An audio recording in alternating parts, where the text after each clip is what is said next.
자, 오늘 함께 말씀을 나눌 제목은 신비한 하나님의 지혜입니다. 오늘 말씀을 들을 때 큰 뼈대, 네 뼈대를 기억하고 좀 들으면 좋겠어요. 첫 번째 뼈대는 세상 지혜의 한계를 얘기를 할 것이고요. 세상 지혜의 한계. 두 번째 뼈대로 말하려고 하는 것은 하나님 지혜의 특징, 하나님 지혜의 특징을 좀 얘기를 할 겁니다. 세 번째 뼈대는 이제 무지의 비극, 무지의 비극, 모른다는 것이 갖는 비극이 어떤 건지를 볼 것이고요. 세 번째는 이제 성령으로만 알게 되는 하나님의 지혜. 이게 이제 주 내용이 되겠습니다. 이렇게 미리 네 개의 뼈대를 말씀드리는 이유는 가끔 말씀을 구체적으로 이렇게 쭉쭉쭉 보다 보면 나무는 보는데 숲을 못 볼 수가 있어서 숲을 좀 미리 좀 보여주는 거예요. 숲을. 그래서 네 개의 뼈대로 오늘 말씀을 한번 좀 같이 좀 묵상을 해봤으면 좋겠습니다. 신비한 하나님의 지혜라는 제목으로 세상 지혜의 한계, 하나님의 지혜의 특징, 무지의 비극, 그다음에 성령으로 알게 된 하나님의 지혜를 한번 보도록 하겠습니다. 이게 고린도전서 2장 1절부터 5절까지 말씀을 잠깐 복습을 해보면 2장 1절에서 강조하는 것은 말과 지혜의 아름다움으로 하지 않았다라는 얘기가 있어요. 복음을 전할 때 말과 지혜의 아름다움으로 하지 않았다. 2절 말씀에는 십자가에 못 박히신 그리스도 예수, 그 외에는 알지를 않기를 원했다. 3절에서는 내가 너희 가운데 거할 때에 약하고 두려워하고 심히 떨었다. 인간적인 모습이고요. 4절에서는 내 말과 내 전도함이 설득력 있는 지혜의 말로 하지 않았다. 다만 성령의 나타나심과 능력을 했다.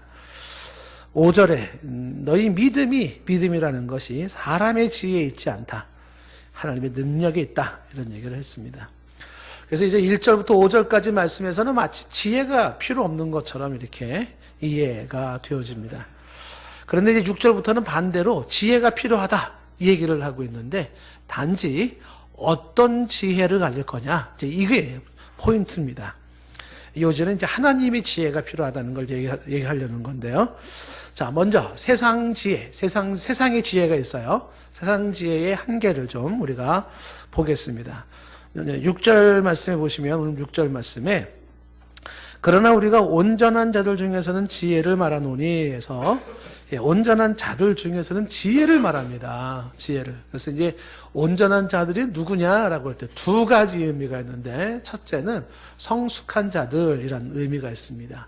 보통은 이 온전한 자들이 성숙한 자들로 이렇게 이해를 하기도 해요.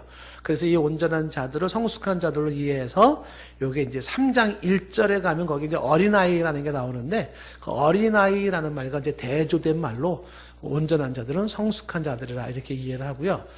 또 하나 이 온전한 자들의 의미를 두 번째 어떤 의미를 보냐면 구원받은 자들 이렇게 이해를 합니다. 그러니까 구원받은 자들, 다시 말하면 성령으로 깨달음을 받은 자들을 얘기하는데 자, 이 온전한 자들이 성숙한 자들을 말하는 것이든 혹은 구원받은 자들을 말하는 것이든 그들에게는 지혜를 말한다라고 이야기를 해요. 그들에게는 지혜를 말합니다. 그런데 여기서 지혜가 계속 보시면은요, 세상 지혜가 아니라는 거예요. 그리고 또 이 세상에서 없어질 통치자들의 지혜도 아니다라고 말합니다.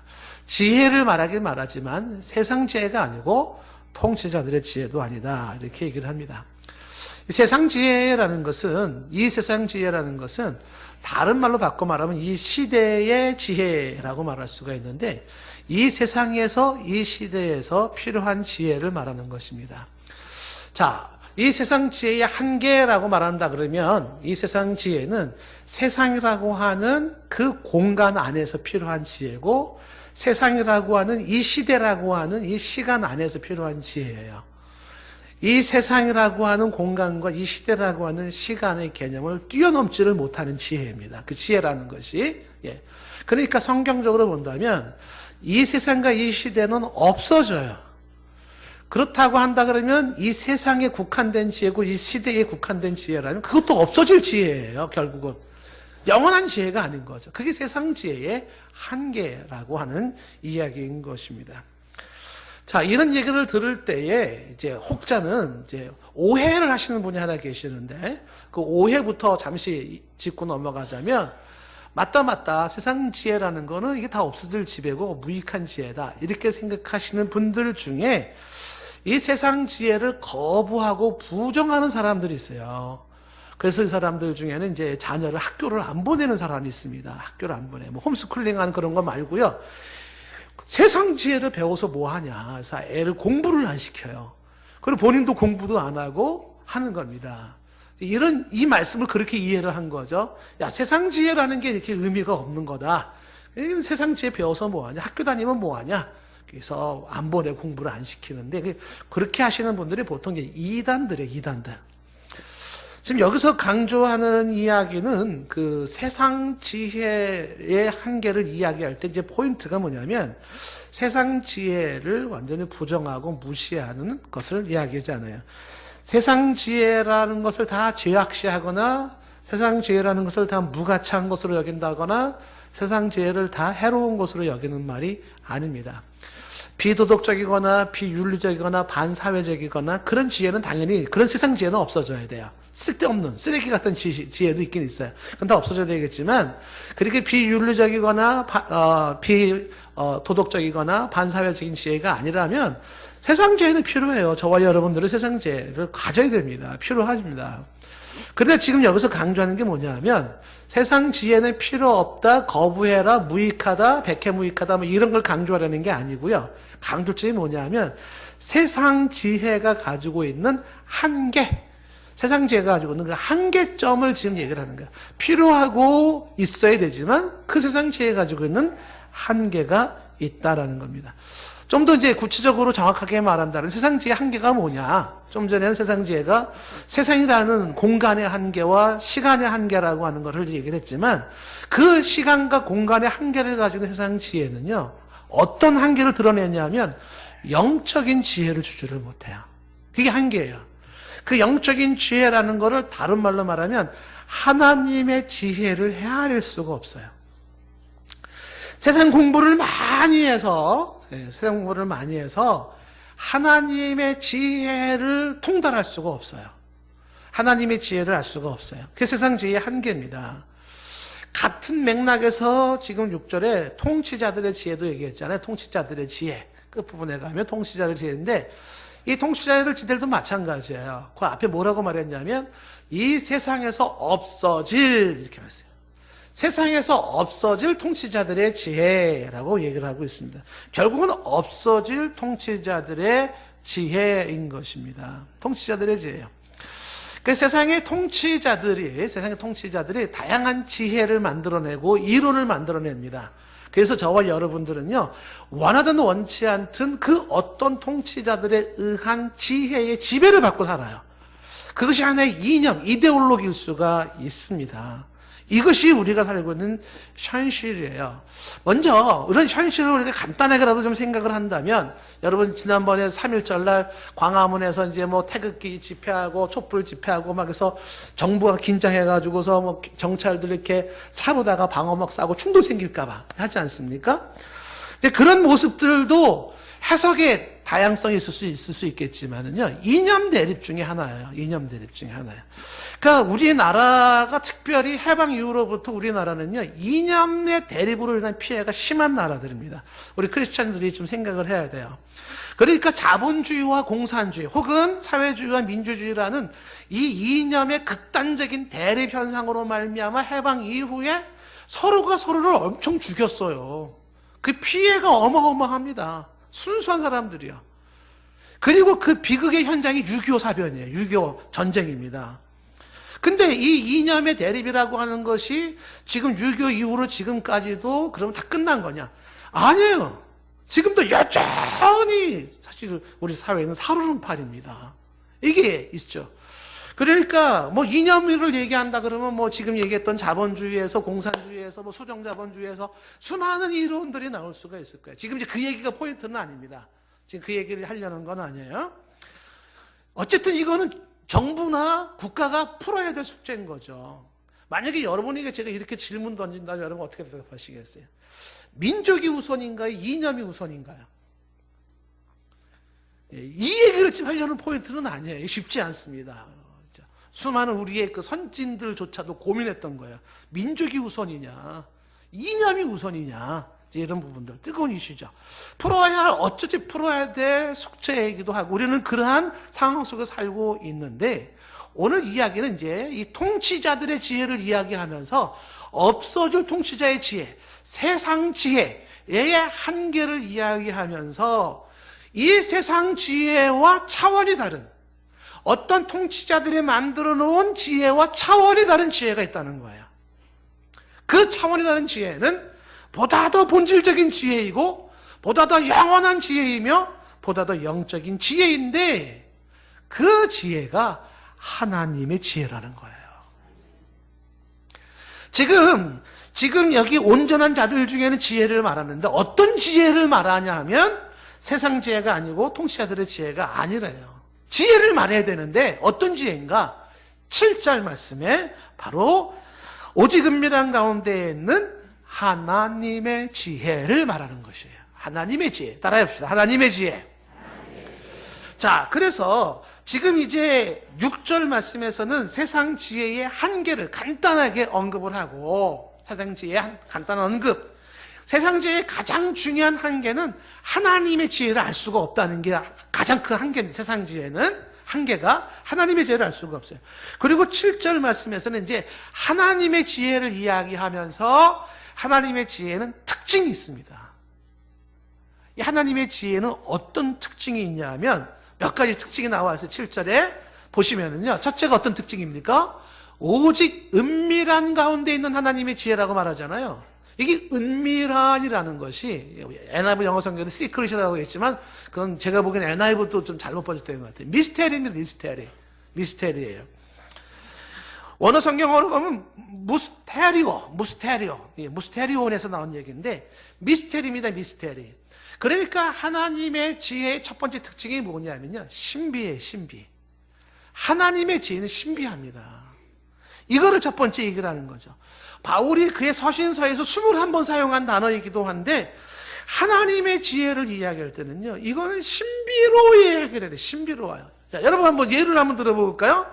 자, 하나님이 인간이 됐다. 성육신. 세상 지혜로 이게 이해가 됩니까? 신비예요. 신비. 예수님이 처녀로 태어났다. 결혼하지 않고 남자랑 상관없이 처녀 동정녀 탄생을 하셨다. 신비예요. 신비. 이거는 세상 지혜로 알 수 있거나 통치자의 지혜로 알 수 있는 문제가 아닙니다. 예수님은 신이면서 인간이다. 인간이면서 신이다. 세상 지혜로 알 수가 없어요. 신이면 신이고 인간이면 인간이지. 뭐 지킬 박사 하이드인가 아니면 뭐 반신 반인인가 뭐야 이게. 이해가 안 되는 부분이에요. 삼위일체도 이해가 안 돼요. 하나님은 십자가의 사건을 통하여 인류를 구원하기를 원하셨다. 그것도 신비입니다. 이거 어떻게 구원하냐 이렇게. 이방인들의 구원도 신비고요. 하나님이 하시는 일들의 대부분이 신비예요. 미스테리예요. 세상 지혜로 알 수가 없어요. 지금 2장 7절 말씀에서 강조하는 게 뭐냐면 하나님의 지혜를 얘기하면서 하나님의 지혜의 첫 번째 특징으로 말하는 게 이제 신비다. 자, 그래서 이제 에베소서 3장 3절 이하에 보면 이런 얘기가 나옵니다. 에베소서 3장 3절에 곧 계시로 내게 비밀을 알게 하셨어요. 그래서 비밀이 바로 미스테리, 신비예요. 하나님이 계시, 열어서 보여줌으로써 신비를 내가 알게 됐다는 거. 사도 바울이 자신이 학문으로 공부해가지고 소크라테스, 플라톤 이런 공부해가지고 알아지는 게 아니라 하나님이 계시로 보여줘서 비밀을, 이 신비를 알게 돼서 내가 이걸 간단히 기록했다는 겁니다. 그래서 이어지는 4절 말씀에 너희들도 이거를 읽으면, 내가 쓴 거 읽으면 너희들도 이 그리스도의 신비를, 이 비밀을 깨닫게 된다는 거예요.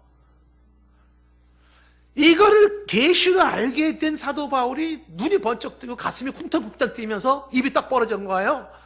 이런 비밀이 있었나? 이야, 놀랍네. 근데 그거를 간단하게 썼는데 그걸 읽는 사람도 그리스도의 비밀을 깨닫게 된다는 걸 알 수 있다는 거예요. 비밀, 미스테리를 얘기하고 있어요. 골로새서 1장 26절 이하에도 이렇게 되어 있어요. 골로새 1장 26절에 보면 이 비밀은, 여기도 비밀이라고 하는 건 시크릿이 아니에요. 미스테리입니다. 신비. 이 신비는 있잖아요. 하나님의 신비한 지혜, 당신의 지혜가 신비인데 그것은 만세와 만대로부터 감추어져 있었어요. 근데 이제는 그의 성도들에게 나타났어요. 누구에게 나타났다고요? 성도들에게. 아무에게나 나타난 게 아니고요. 성도라 일컬어지는 자들에게 그 비밀이 드러나기 시작했어요. 성도만 알아요. 성도만. 그 성도에게 비밀이 나타났는데 7절에 하나님이 그들로 하여금 이 비밀의 영광, 비밀이 영광스러운 거예요. 여러분들이 몰랐던 금맥을 찾았다, 뭐 다이아몬드 광산을 찾았다, 비교할 수 없는 영광이 이 비밀 속에 담겨져 있는데 그 비밀의 영광이 이방인 가운데서 그게 얼마나 풍성한지를 알게 하려 하십니다. 그래서 이방인들에게 그 영광의 풍성함이 알려지기 시작하고, 계속 보시면요, 이 비밀은 누구라고 되어 있어요? 이 비밀은 너희 안에 계신 그리스도니 곧 영광의 소망이니라. 그러니까 결국은 하나님의 지혜의 그 비밀, 은밀한 지혜의 가장 포인트가 뭐냐면 예수 그리스도예요. 다시 고린도서 2장 7절로 건너오면 하나님의 지혜의 특징을 얘기할 때, 첫째, 이 하나님의 지혜의 특징은 뭐라고요? 신비다. 신비. 두 번째 특징은 뭐라고 되어 있냐면 이게 감추어졌던 것인데, 7절을 중간에 말하잖아요. 감추어졌다. 그러니까 하나님의 지혜의 특징의 두 번째는 감추어져 있었어요. 이게 두 번째 특징입니다. 그래서 감추어져 있었기 때문에, 숨겨져 있었기 때문에 좀처럼 많은 사람들이 몰라요. 알지를 못합니다. 그 어떤 수많은 연구나 이론이 있었지만, 학문과 철학이 있었지만 알 수 없는 가려져 있었던 하나님의 지혜입니다. 왜 그동안 가렸을까? 이것도 신비죠. 그런데 하나님의 당신의 영원한 스케줄 속에 하나님의 시간표에, 하나님의 시간에 하나님의 계시로 드러날 그때가 있었어요. 그 하나님의 시간에 하나님의 계시로 드러날 그때까지는 이 하나님의 만세전부터 가지고 있었던 지혜가 어떻게 해요? 숨겨져 있었습니다. 그게 예수님으로 인하여 드러난 거예요. 확연하게 드러난 겁니다. 그래서 하나님의 지혜는 감추어져 있었다라는 게 두 번째 특징이고요. 세 번째 특징은 뭐라고 말했냐면 그것이 우리의 영광을 위한 것이라고 해요. 우리의 영광을 위하여라고 되어 있잖아요. 그러니까 세 번째 특징은 하나님의 지혜는 우리의 영광을 위한 거예요. 그 우리가 누구겠습니까? 택한 백성들, 성도들, 성령으로 그 비밀을 아는 자들이에요. 그들의 영광을 위하여 감추어 두었던 것입니다. 여기 영광이라고 하는 것이 바로 하나님의 영광이고, 그리고 미래의 영원히 누릴 영광이에요. 가장 복되고 가장 찬란하고 가장 영광스러운 영광, 그 영광이 바로 택한 자들을 위하여, 성령으로 이 비밀을 깨닫는 자들을 위하여 준비된 영광, 그게 하나님의 지혜예요. 그리고 하나님의 지혜는 또 하나의 특징을 뭐라고 말하고 있냐면, 지금 7절 끝부분에 가면 이게 만세 전에 미리 정하신 것이라 라고 되어 있어요. 만세 전에가 뭐예요? 시간이 시작되기 전에, 그랬어요. Before time began.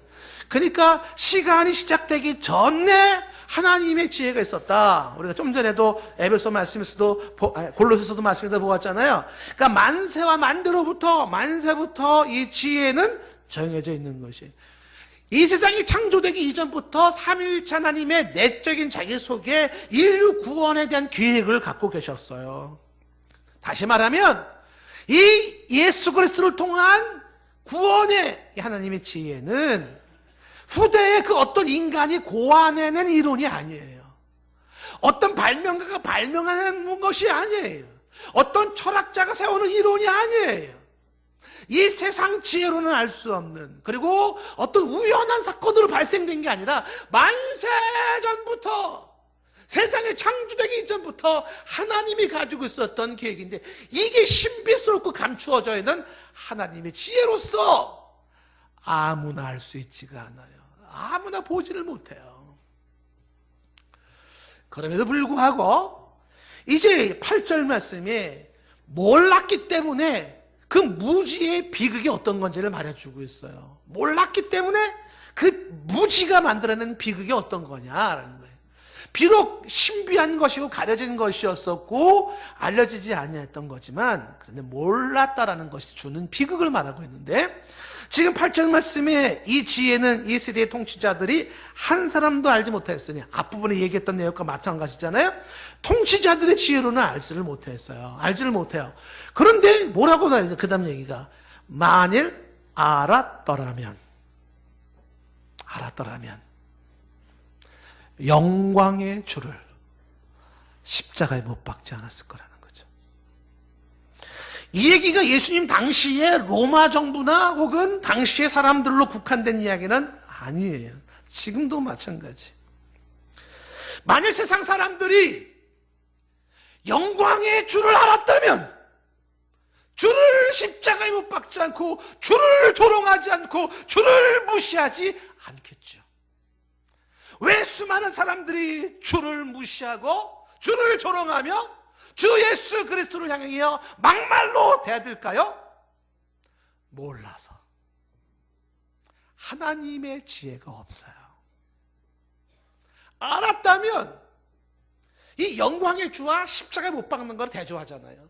어떻게 그 보배스러운 그 영광의 주를 천한 십자가로 전락시킬 수가 있겠는가? 왜 이렇게 됐어요? 몰라서. 무지의 비극이에요. 알았더라면 그렇게 안 했을 거라는 겁니다. 예수 그리스도의 이 비밀을 알았다면 예수 그리스도를 버리지 않았을 거예요. 예수 그리스도의 이 비밀을 알았다면 예수 그리스도를 외면하지 않았을 것이고, 예수 그리스도의 비밀을 알았다면 예수 그리스도를 배신하지도 않았을 거고, 예수 그리스도를 기만하지도 않고 모욕하지도 않고 예수 그리스도를 우습게 보지도 않았을 겁니다. 우리가 인생을 살면서 인간의 무지가 인생의 가장 소중한 것을 잃게 만드는 경우가 종종 있습니다. 나의 무지가 내 인생의 중요한 것을 다 발로 차버리는 경향이 있어요. 그게 많은 수가 있습니다. 뭐 이런 거 예를 들자 보면 한도 끝도 없을 거예요. 철없던 시절에 엄마 아빠를 떠나겠다고 집 나가는 아이가 나중에 가정의 소중함, 엄마 아빠의 소중함을 깨닫고요. 뭐 그때 이제 후회를 하겠죠. 뿐만 아니라 수많은 것들을 우리 삶 속에 무지가 만들어 놓았던 것이 보물이 보물인 줄 모르고, 중요한 게 중요한 줄 모르고, 가치 있는 걸 가치 있는 줄을 모르고 다 놓쳐버리고 밀어내고 거부했다가 훗날에 땅을 치며 눈물을 쏟고 후회하고 슬픔에 빠지는 일들이 종종 있습니다. 저와 여러분들에게 무지가 만들어내는 이 실수가 없기를 축복합니다. 그런데 그 무지 중에 하나님의 지혜가 없음으로 말미암아 가장 심각한 비극은 뭐냐면 영광의 주를 버린 거예요. 영광의 예수 그리스도를 십자가에다 버리고, 그리고 사람들이 그것을 무시하고 있는 것입니다. 하나님께서 이것까지도 합력하여서 당신의 뜻을 이루시긴 하셨지만 무지가 만들어낸 비극의 심각성을 말해주고 있습니다. 이 무지 현상을요, 이사야가 예언을 냈습니다. 그걸 9절에 이렇게 말하는 거죠. 9절에 기록된 바가 정확하게 뭘 말하는 거냐, 이제 학자들이 구구해요. 근데 이제 이사야 52장 15절이나 이사야 64장 3절 말씀을 말한다고 보는데, 거기 하나님이 자기를 사랑하는 자들을 위해 예비하신 게 있어요. 사랑하는 자를 위한 예비한 게 있어요. 그런데 사람들은 눈으로 보지 못하고 귀로 듣지 못하고 마음으로 생각하지 못해요. 사랑하는 자들을 위해 예비하신 하나님의 보물이 있는데, 사랑하는 자들을 위한 하나님의 축복이 있고 하나님의 영광이 있는데, 사람들은 눈으로 보지 못하고 귀로 듣지 못하고 마음으로 생각하지 못했다는 것입니다. 그 이사야서 52장 15절 말씀에 보시면 그가 나라들을 놀라게 할 것이며 라는 것은 하나님께서, 나라들이라는 게 이방 나라들이에요. 이방 나라들을 놀라게 만들어요. 왕들은 할 말을 잃게 만들어요. 입을 봉해버립니다. 그 이유는 그들이 아직 그들에게 전파되지 아니한 것을 이들이 볼 것이고 듣지 못한 것을 깨닫게 된다는 것이 이방인들에게 주어진 혜택이에요. 그러니까 알아야 될 사람들은 알지 못하고 깨달을 사람들은 깨닫지 못하고 그 축복이 누구에게 가냐면 이방인에게 가는 거죠. 이사야 64장 4절 말씀에 이렇게 말해요. 예언을 했어요. 주 외에는 자기를 앙망하는 자를 위하여 이런 일을 행한 신을 옛부터 들은 자도 없었고 귀로 들은 자도 없고 눈으로 본 자도 없었나이다 라고 말하죠. 그러니까 들은 자도 없고 본 자도 없다라는 거예요. 눈이 가려지고 귀가 가려져 있는 거예요. 이게 세상 지혜만 가지고 살던 사람들의 보편적인 모습이에요. 자, 그렇다면 어차피 지혜가 필요한데, 어떤 지혜? 하나님의 지혜가 필요한데, 그 하나님의 지혜는 어떻게 알 수 있는가? 오직 성령으로 알게 되는 거예요. 10절 말씀이에요. 10절에 오직 하나님의 성령으로 이것을 우리에게 보이셨으니 성령은 모든 것 곧 하나님의 깊은 것까지도 통달하시느니라.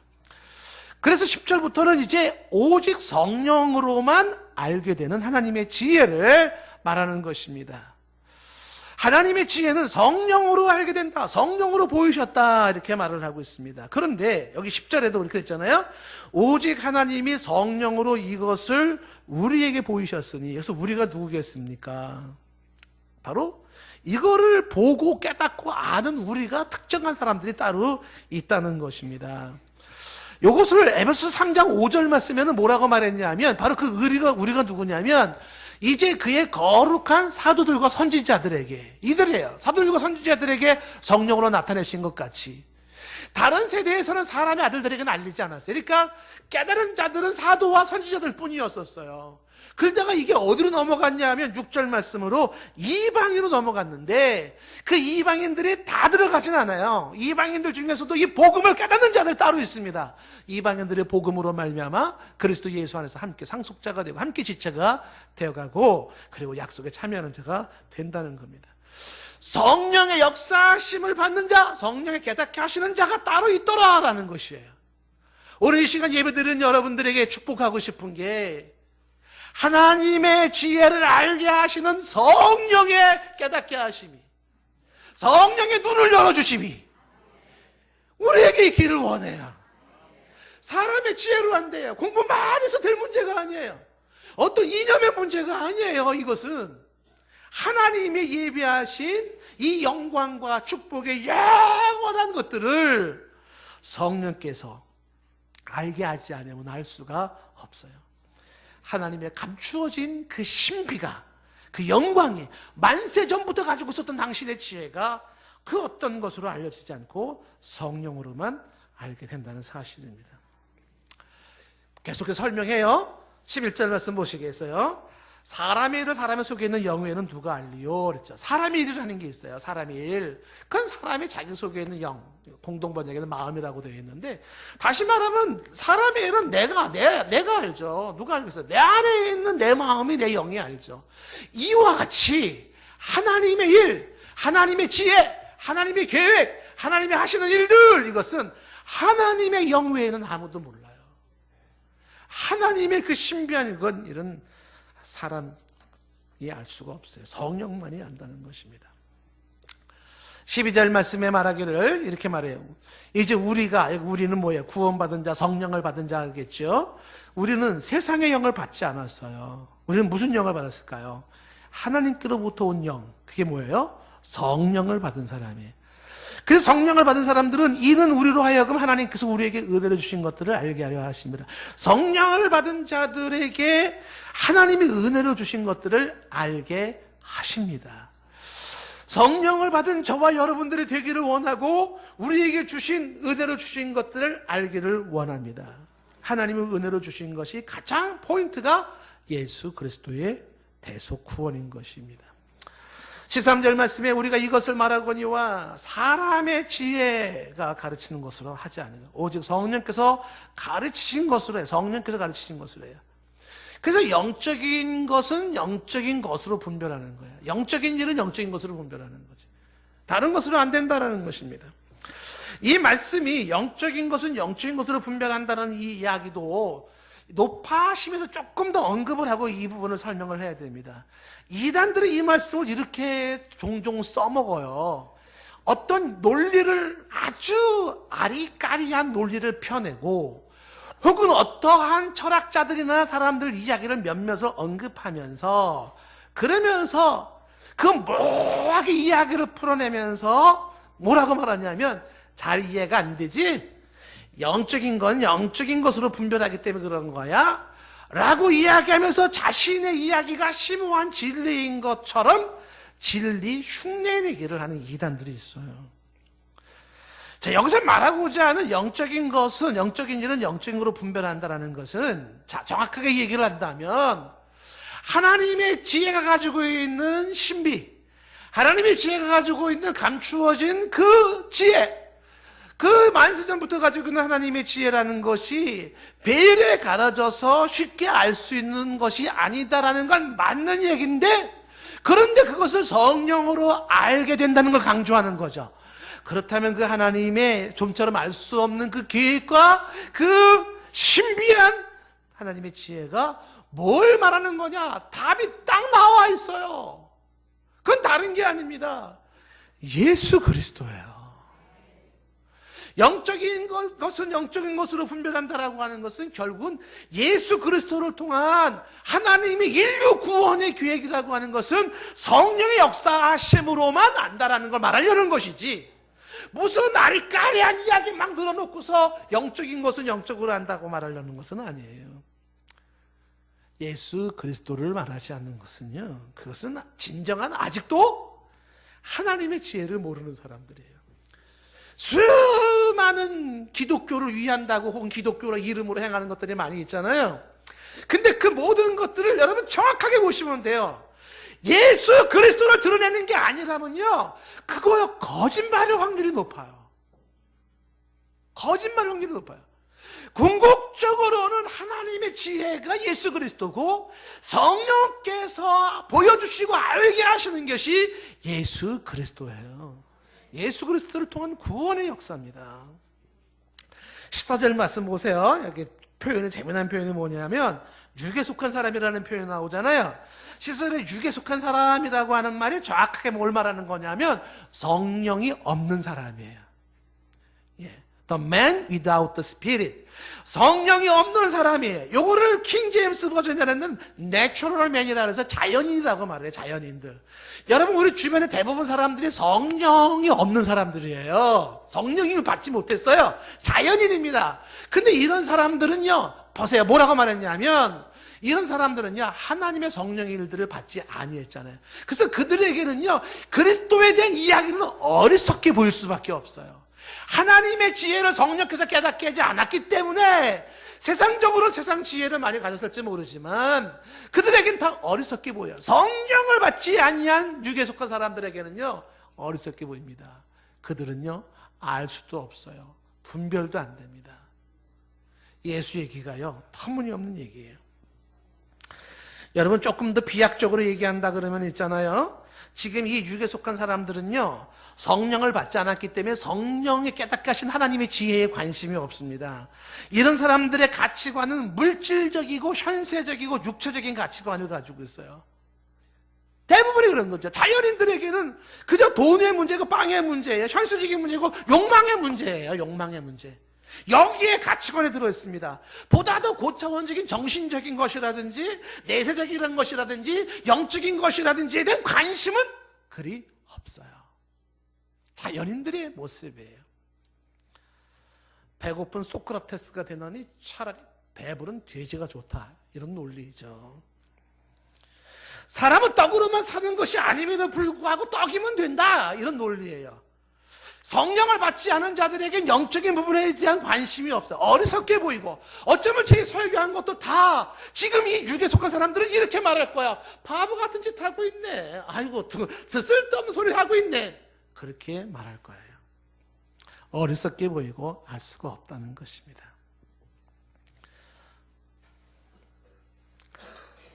15절 말씀에는요, 신령한 자라는 걸 하거든요. 신령한 자는 이게 스피리추얼 맨인데, 이게 영적인 사람, 즉 성령을 받은 사람들이에요.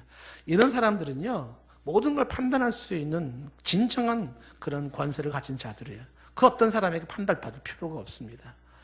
16절 말씀에 누가 주의 마음을 알아서 주를 가르치겠는가? 여러분, 누가 주님의 마음을 알아서 주를 가르치겠어요? 그런데 우리가, 여기 우리가 누구였어요? 신령한 사람, 성령을 받은 사람, 성령으로 하나님의 지혜를 깨닫게 된 사람들, 그들은 그리스도의 마음을, 그리스도의 생각을 가지고 있는 것. 그리스도의 마음, 그리스도의 생각, 그리스도의 지혜를 가지고 있는 것입니다. 여러분, 얘기가 장황한 것 같지만 이렇게 정리를 할 수가 있습니다. 어떻게 정리를 하냐면 세상 지혜가 있다. 세상 지혜. 근데 세상 지혜는 한계가 있다. 한계가. 세상 지혜의 한계를 말하는 것이 반지성주의로 가라는 얘기가 아니에요.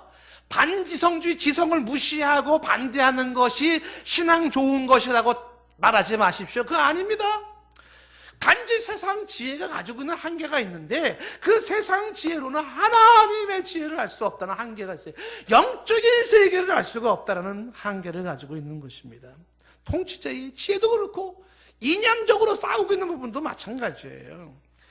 그런데 하나님의 지혜가 있다는 것, 두 번째 하나님의 지혜. 그 하나님의 지혜는 어떤 특징이 있다고요? 하나님의 지혜는 신비예요. 신비.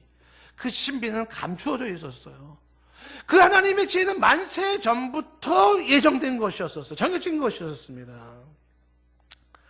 그럼에도 불구하고 무지의 비극은 그 하나님의 지혜가 없기 때문에 영광의 주를 십자가에 못 박는 그 보물을 쓰레기처럼 여기는 이 비극이 있더라는 것이죠.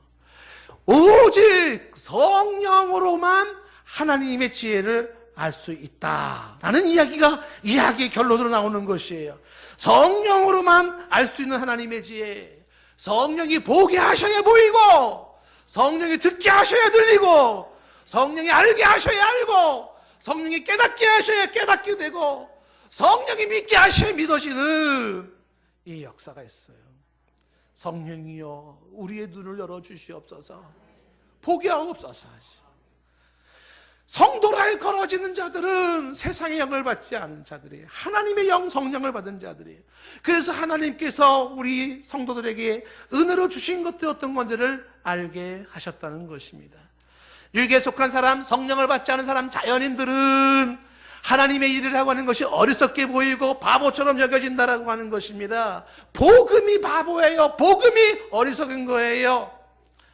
그러나 성령으로 받은 사람들, 성령을 받은 사람들, 이 신령한 사람들은요, 그 복음, 예수 그리스도의 십자가의 복음이라고 하는 것은 하나님의 능력이고 하나님의 지혜인 것입니다.